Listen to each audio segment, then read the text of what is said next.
السلام علیکم ورحمۃ اللہ وبرکاتہ۔ اللہم صلی علی محمد وعلی آل محمد کما صلیت علی ابراہیم وعلی آل ابراہیم انک حمید مجید۔ اللہم بارک علی محمد وعلی آل محمد کما بارکت علی ابراہیم وعلی آل ابراہیم انک حمید مجید۔ اعوذ باللہ من الشیطان الرجیم، بسم اللہ الرحمن الرحیم۔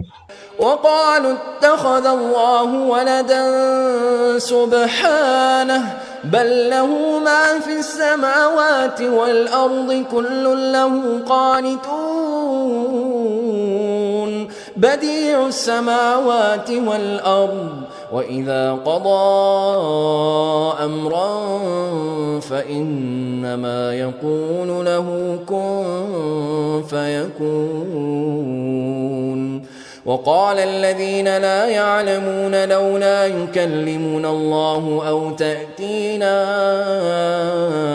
آية كذلك قال الذين من قبلهم مثل قولهم تشابهت قلوبهم قد بينا الآيات لقوم يوقنون۔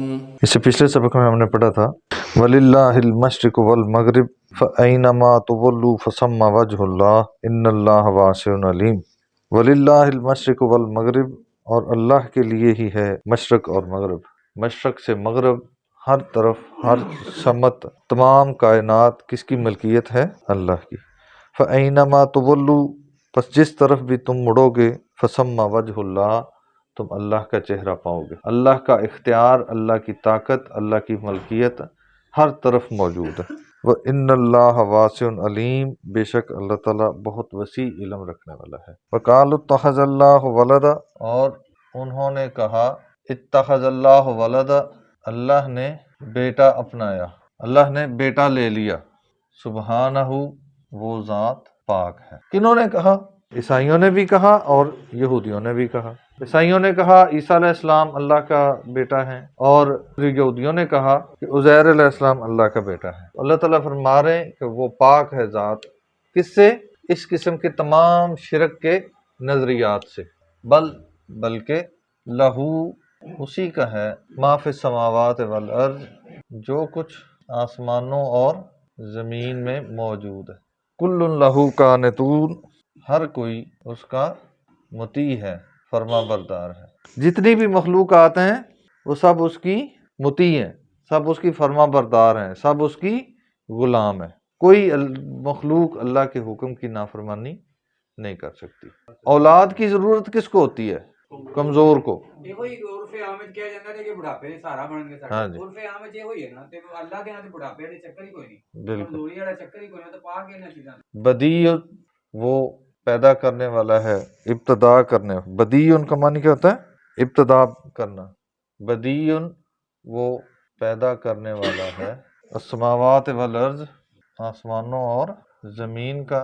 وَإِذَا قَضَىٰ، اور جب وہ فیصلہ کرتا ہے، اور جب وہ ارادہ کرتا ہے، فیصلہ کرتا ہے، امراً، کسی کام کا، فَإِنَّمَا يَقُولُ لَهُ، پس بے شک وہ اس کو فرماتا ہے، حکم دیتا ہے، کن ہو جا، فَيَكُونُ، پس وہ کام ہو جاتا ہے۔ وہ اس کام کو حکم دیتا ہے ہو جا، تو وہ کام ہو جاتا ہے۔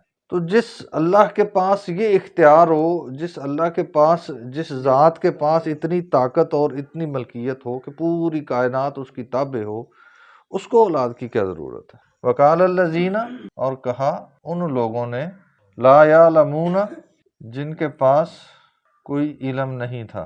پچھلی آیات میں بھی ہم نے پڑھا اللہ تعالیٰ نے 3 مختلف قوموں کا ذکر کیا، یہود، نصارہ اور بے علم۔ تو بے علم سے کون مراد ہے؟ مشرکین مکہ۔ اور ان لوگوں نے، یہاں پہ بھی مراد وہی ہیں، مشرکین مکہ نے کہا لولا، کیوں نہیں، یکلمنا اللہ، اللہ تعالیٰ ہم سے کلام کرتا، بات کرتا۔ اللہ تعالیٰ ڈائریکٹ ہم سے بات کیوں نہیں کرتا؟ وہ آگے اللہ تعالیٰ یہی بات کر رہے ہیں، او تأتین آیتن، یا ہمیں کوئی واضح نشانی کیوں نہیں دکھاتا، کوئی ایسا معجزہ آئے جس سے ہمیں یقین ہو جائے۔ تو اللہ تعالیٰ فرماتے ہیں کذالک، ایسے ہی، قال الذین، ان لوگوں نے کہا تھا من قبلہم جو ان سے پہلے تھے.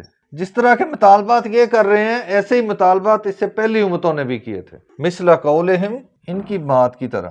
جس طرح کی بات یہ لوگ کر رہے ہیں، جس طرح کا مطالبہ یہ کر رہے ہیں، ایسا ہی مطالبہ اس سے پہلی قوموں نے، جس میں یہود، نصارہ اور اس سے بھی پہلے لوگ تھے، انہوں نے بھی یہی کہا. اصل میں انسان کی فطرت جو ہے وہ سیم ہے، اور شیطان جو انسان کا دشمن ہے وہ بھی وہی ہے. تو اس کی حرکتیں، اس کے مشورے، اس کی الجھنیں، اس کے وہ جو دماغ میں سازشیں پیدا کرتا ہے وہ وہی ہیں، اسی روش پہ ہیں.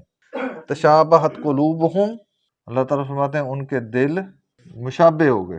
ان کے دل بھی اسی الجھن کا شکار ہو گئے جو جس الجھن کا شکار اس سے پہلے لوگ تھے. حالانکہ قد تحقیق بینا، ہم نے واضح کر دیں الآیات، نشانیاں، لقوم یوقنون، یقین کرنے والی قوم کے لیے. یعنی اگر کوئی یقین کرنا چاہتا ہو، اگر کوئی اس دین کو سمجھنا چاہتا ہو، یہ ذہن رکھتا ہو کہ میں نے سمجھنا ہے، تو اللہ تعالیٰ نے اتنی واضح نشانیاں بیان کر دی ہیں کہ اس کے لیے کافی ہیں. لیکن اگر ایک شخص ماننا ہی نہیں چاہتا، اس کا نظریہ ہی صرف تنقید کرنا ہے، تو پھر اگر اس کی ایک بات مان لی جائے گی تو پھر وہ اس سے اگلا سوال کرنے پہ آ جائے گا، کیونکہ اس کا مقصد تنقید برائے تنقید ہے، اس کا مقصد سمجھنا نہیں ہے. اگر سمجھنا ہو تو اللہ تعالیٰ نے ایک ہی ان کو سوال کیا تھا کہ اگر تمہیں لگتا ہے کہ یہ قرآن مجید اللہ کی کلام نہیں ہے تو کوئی ایک صورت لے آؤ. یہی ان کے لیے کافی تھا. یہ کام، یہ مطالبہ، یہ کارنامہ ان کے لیے کافی تھا، کیونکہ وہ اپنے آپ کو بہت بڑا عالم سمجھتے تھے عربی زبان کا. تو اگر عربی زبان پہ اتنا ہی ان کو عبور ہے تو ان کو چاہیے تھا کہ ایک آیت یا ایک صورت لے آتے. اگر وہ نہیں لا پائے تو سمجھنے والوں کے لیے کافی ہے کہ یہ قرآن اللہ کی کتاب ہے، اللہ کا کلام ہے، یہ کسی انسان کا کلام نہیں ہے. یہ بہت بڑی نشانی، بہت بڑا معجزہ ہے رسول اللہ صلی اللہ علیہ وسلم کا. تو اگر کسی نے ماننا ہو تو بہت سی نشانیاں ہیں، اور پورا قرآن نشانیوں سے بھرا پڑا ہے.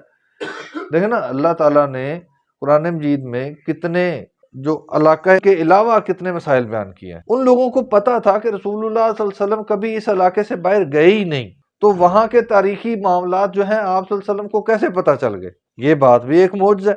سمجھنا ہو تو کافی ہے، لیکن اگر سمجھنا ہی نہ ہو تو پھر وہ بے تکے، بے مقصد، بغیر کسی دلیل کے جو سوالات ہیں وہ آتے رہتے ہیں، اور انسان جو ہے وہ گمراہی کے دلدل میں پھنستا چلا جاتا ہے. اللہ تعالیٰ سمجھنے اور عمل کرنے کی توفیق عطا فرمائے. جزاک اللہ.